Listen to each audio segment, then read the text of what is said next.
Hello all, welcome back. This is a special lecture or to discuss about some important concepts and some problems.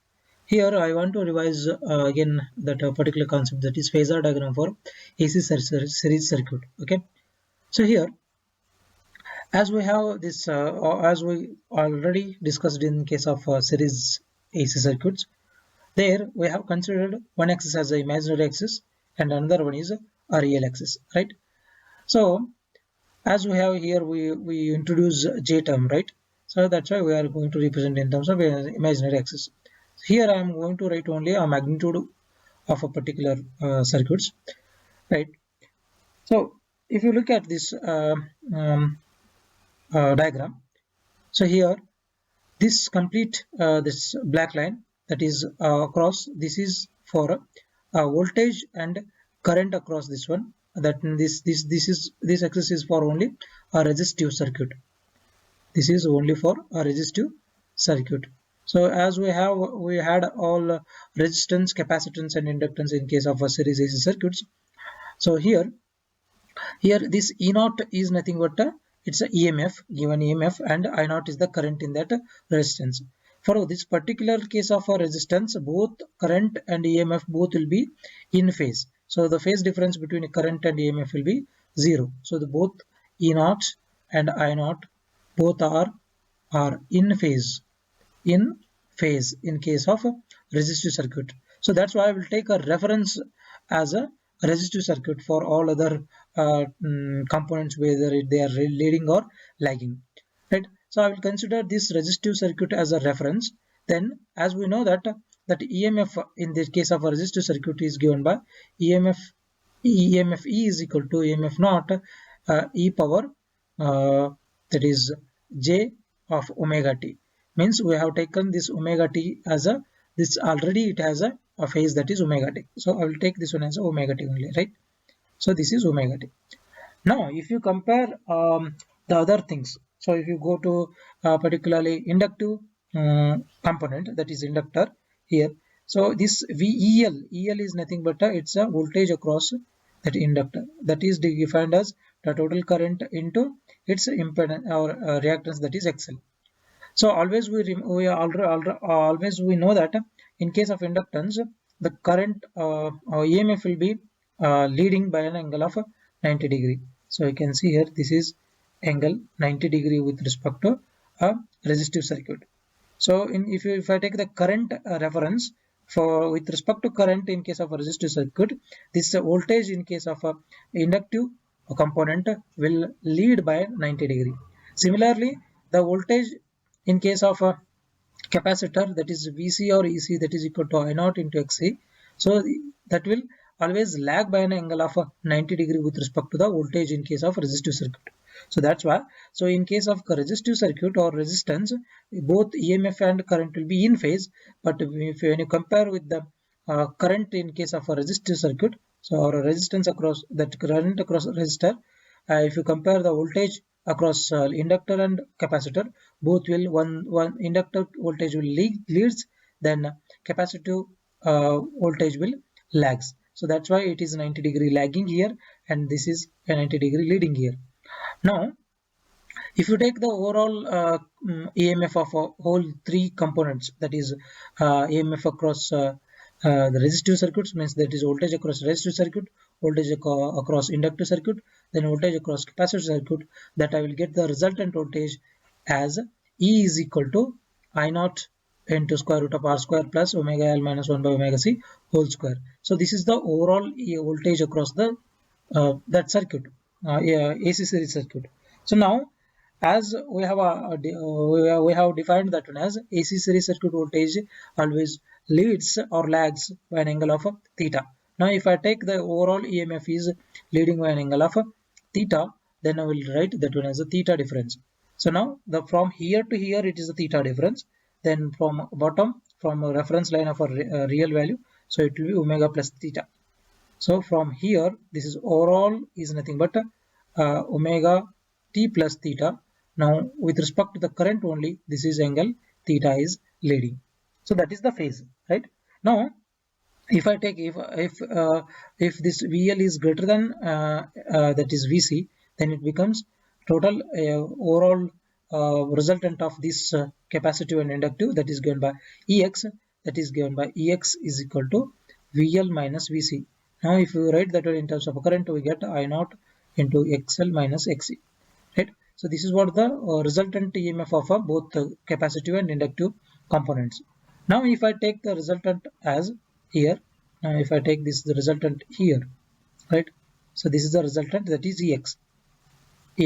Now if I take the component along this, if I take the component like this, then it will cuts here, right? Now, so this total overall component of this EX can be, EX is parallel with this component, right? So EX is parallel to this component. Now if I take this axis as a EX, now this axis as EX, then the triangle becomes, now the triangle is like this, right? So here, so if I take this one as a EX, it is equal to I naught into XL minus XC, then this is actually equal to, that is total overall EMF, then that is theta here, and here I have defined that as a E naught is equal to I naught into R. Now if you take the tan theta angle in this case, that tan theta or phi. So sometimes I have defined the theta, or sometimes I have defined phi. So that is nothing but a phase angle. Tan theta is equal to, that is Ex divided by E naught. So that is equal to tan phi is equal to that is I naught into XL minus XC whole divided by, that is I naught into R. So that's why the phase angle is defined as tan phi or tan theta. So tan phi or tan theta is defined as I naught, and get cancels here. So that is given by XL minus XC divided by R. So this is what the phase angle in terms of tan theta. Now if you define only theta or phi, so phi or theta is equal to, that is given by tan inverse of XL minus XC divided by R. So in case of resistance or reactances, so that angle, phase angle is defined in like theta is equal to tan inverse of XL minus XC divided by R. So that the tan difference, that is phase difference or phase angle theta, is calculated from this phasor diagram. So this is what the diagram which represents about which one is leading, which one is lagging, and what is the phase difference. So what are the components we have taken across the resistance, across inductor and capacitor. So overall that picture of waves, that is nothing but a current and voltage in different components, can be studied by this diagram. So this is called as a phasor diagram. Okay. So I think this concept is now clear. So depending on the different cases, whether XL is greater than XC or XL is equal to XC, so that we have defined in case of special cases of series LCR circuit. Okay. So now we'll solve some problems regarding this concept. So and some problems I'll give as a assignment questions. Now I'll start with the problems. So the first problem is above mentioned problem 1. A series resonance circuit has a bandwidth of 25 kilohertz and a resonant frequency of 20 kilohertz. Then calculate the quality factor. So let us first write down the given things here. So given things are, bandwidth is given as bandwidth that is f2 minus f1, that is equal to delta f. They have already given, that is 25 kilohertz, right? Then they have given the resonant frequency, that resonant frequency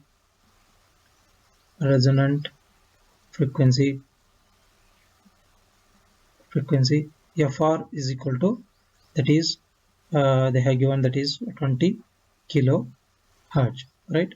Now we need to calculate the quality factor. So quality factor is given by quality factor Q is equal to, that is fr divided by delta f. so it is a direct thing. So we need to substitute these values. The FR, that is 20 kilohertz, then divided by 25 kilohertz. Then now this quality factor becomes Q is equal to, if we calculate this, we get that is as a 0.8. 0.8 as a quality factor. So this is the answer for this given question. Okay, so we'll see the next problem. Second problem is, an inductor of 2 Henry and a capacitor of 10 microfarad and resistance of 100 ohm are connected in series across a 50 Hz AC source. Calculate the impedance of the circuit. So here first we'll write down the given things. So given things are, that is, they are given inductor, that is L value is equal to 2H. Then capacitor C value they have given, that 10 microfarad. Then they have given resistance R is equal to 100 ohm, right? Now, so we need to calculate the impedance of this one. So impedance is given by impedance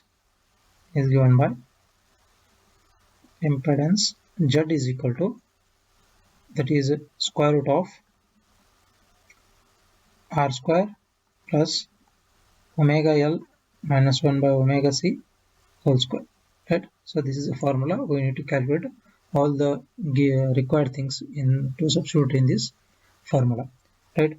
So we need to first calculate XL, that is equal to omega L. So omega L is given by that is 2 pi f into L.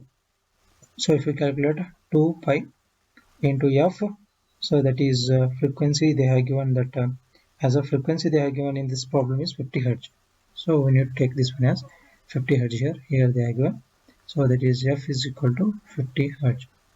So now if I substitute this f value in this case, so I will get f is equal to 50 into, that is L is 2. So now I will get XL as, XL or omega L is equal to 628.4 ohm. Right. Similarly, we need to calculate XC, that is equal to 1 by omega C. So that is capacitive reactance. So that becomes XC is equal to 1 divided by 2 pi f into C. So now XC becomes, it is 1 divided by 2 pi, f is 50, then C is, they have given as 10 microfarad, means 10 into 10 to the power minus 6. So now this capacitive reactance XC becomes, XC is equal to, that is 318.2 ohm reactance, right? This is XC, that is a capacitive reactance, and this is XL, so this is inductive reactance. This is inductive reactance. Then this is capacitive reactance. Capacitive reactance. Now if you substitute these two values in the impedance, that is impedance of the circuit, it is Z is equal to impedance Z is equal to, that becomes square root of R square plus we can write omega L or you can write XL, so that is XL minus XC whole square. So that becomes a square root of, if you substitute these values, resistance they have given 100 ohm, so that is 100 ohm square, that is plus XL is they have given 628.4 that we have calculated, and XC we calculated as 318.2 ohm whole square, right? So now if you calculate these, so we get that is square root of 10,000 plus, so this becomes 310.2 whole square. Now here we get that is 10,000 plus 96,224. Now here we get impedance as Z is equal to, so if you calculate overall of this one, we get 325.9 ohm. So this is what the impedance calculation. So this is the impedance of a given circuit with the components such as resistance, inductor, and a capacitor, right? So this is what the impedance of the circuit. For the exact value of the resultant impedance, we need to calculate all the components which are required to calculate this particular impedance value. That is, capacitive reactance we need, inductive reactance we need, right? So if you calculate all the required components, it is easy to calculate the overall impedance, right? So we'll see the next problem. Problem number 3. AC circuit containing a resistor of 100 ohm, then inductor of a 5 millihenry, then capacitance of 10 microfarad in series. So calculate the resonant frequency of the circuit. So first given things are, they have given a resistance value R is equal to 100 ohm, then they have given L value as 5 millihenry, then they have given capacitance as 10 microfarad. Now we need to calculate the resonant frequency. So expression for resonance frequency, resonant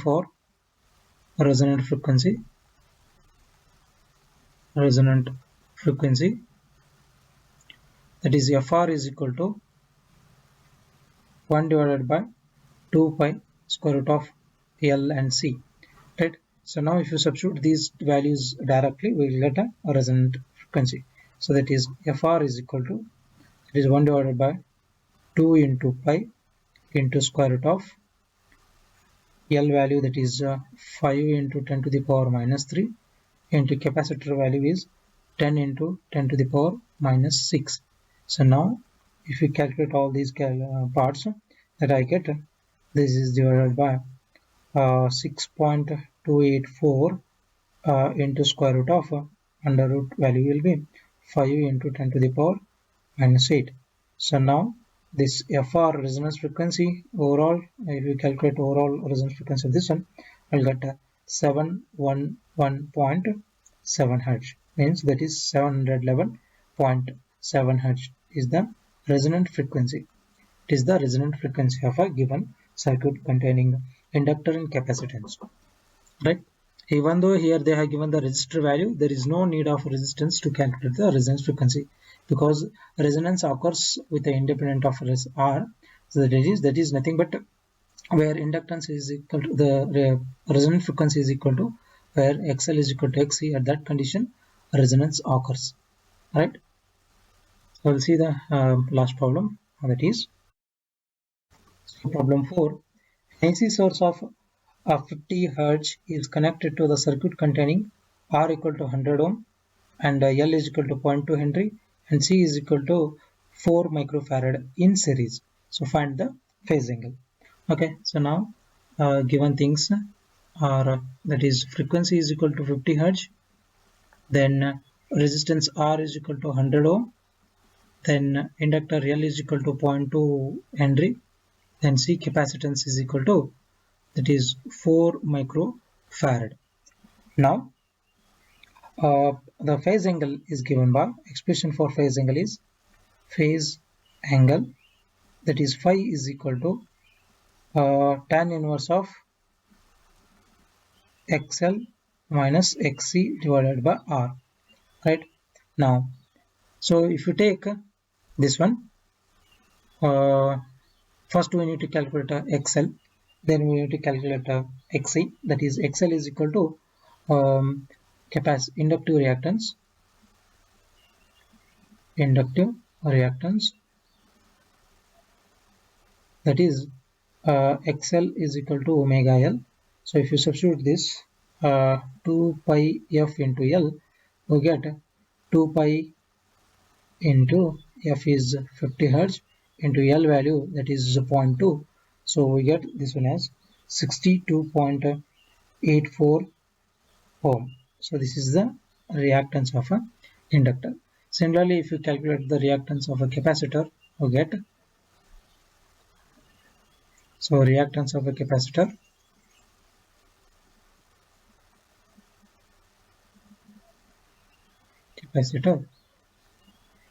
Xc is equal to 1 divided by omega C. Now if you calculate this Xc value, we get Xc is equal to 1 divided by 2 pi F into C.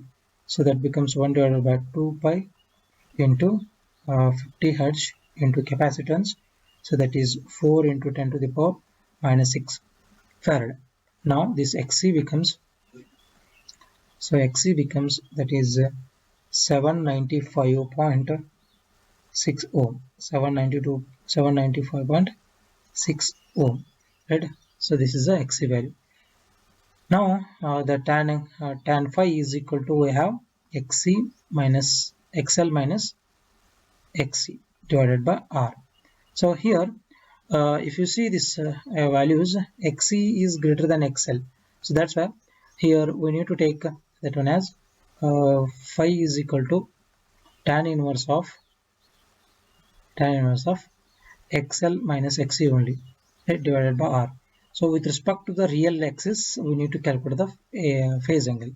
So if you substitute here, we get that is tan inverse of XL is given by 62.8 ohm minus Xc is given by 795.6 ohm divided by, that is R is 100 ohm, right? So now if we calculate this overall phase difference, phi is equal to that is tan inverse of, that is minus 732.8 divided by 100. So now we get the phi in terms of that is negative value, that is minus 7.328. Now if we calculate the tan inverse of this one, we get phi is equal to minus 82.229 degrees. 82.229 degrees means with respect to a reference or real axis, it is lagging, means that is capacitive is more, no? So that's why that the phase difference is will be in negative sign only. So with respect to the phasor diagram, so this is what the phase angle, right? So these are the four main problems I wanted to discuss, and I will give some other problems as a assignment to submit on a Google Classroom. So these are the problems. So these are the four assignment questions, problems you need to submit on a Google Classroom. So solve these problems and practice some more problems from the different sources. So if you have any doubt, you can ask me in the comment box. Then this is the last lecture for this AC series circuits and parallel circuits. So this is what the end of this unit, that is alternating current. Okay, so thank you so much.